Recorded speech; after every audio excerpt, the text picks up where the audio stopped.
छिपेको काट्नुपर्छ अनि यो अनि काटिदिन्छु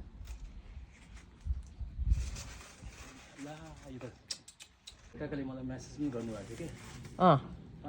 ए अनि तेरो काका बुधबार आउँछ अरे बुधबार आज के बार पो आज बुधबार मेरो छुट्टी छ भोलि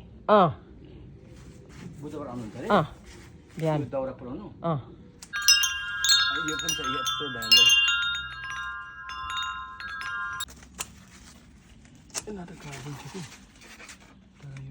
तिनीहरू काटिदिनु कत्रो काँक्राहरू हेर्नु न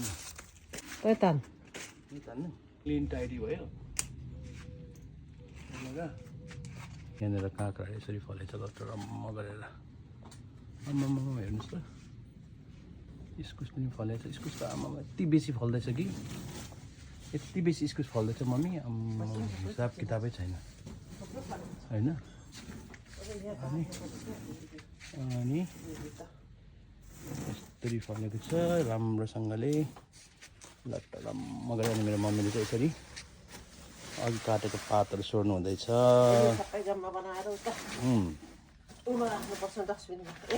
डस्टबिनमा मलमा मल बनाउनु दामी बनाउनु हुँदैछ है मम्मीले अब म चाहिँ मैला बनाउने मम्मी चाहिँ सफा गर्ने है ल अब यसलाई सोह्र काम गऱ्यो भने हुन्छ मम्मीले अनि यस्तो छ है सानो कोठेबारी करेसाबारी सबै हेर्नु न पर टाइडी अलिक क्लियर देखिने छ नि काँक्राहरू सबै छोपेर बिजोक बनाएको थियो नि त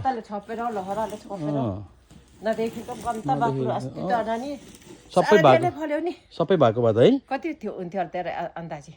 25-30 वटा त थियो होला होइन होला धेरै थियो अझै धेरै थियो खायौँ नि बेस पनि हामीले अब खायौँ दियौँ होइन हो त अनि बाँड्यौँ अनि हो यो त अलि रहल पहल मात्रै हो यो त अब यो चाहिँ कोही चाहिँ बिउ कोही चाहिँ बाँड्ने अझै मान्छेहरूलाई दिनु बाँकी छ आफन्तहरूलाई अनि बाँकीको कुरा चाहिँ यस्तै छ हाम्रो करेसाबारीको सानो कथा यस्तो छ है यहाँ करेला पनि झ्याप्ती फलेको छ यहाँ पनि फलेको छ तपाईँको यहाँनिर यो तिते के भन्छ यसलाई है बेबी ब्रिन्जल हो कि के हो त्यो यहाँनिर प्रपर ब्रिन्जल मजाले बनिन्छ नि कम्पोस्टको मल बनाउने ठाउँ चाहिँ यसरी हामीलाई उब्रेको मासुहरू प्रदीप भाइले बनाइदिएको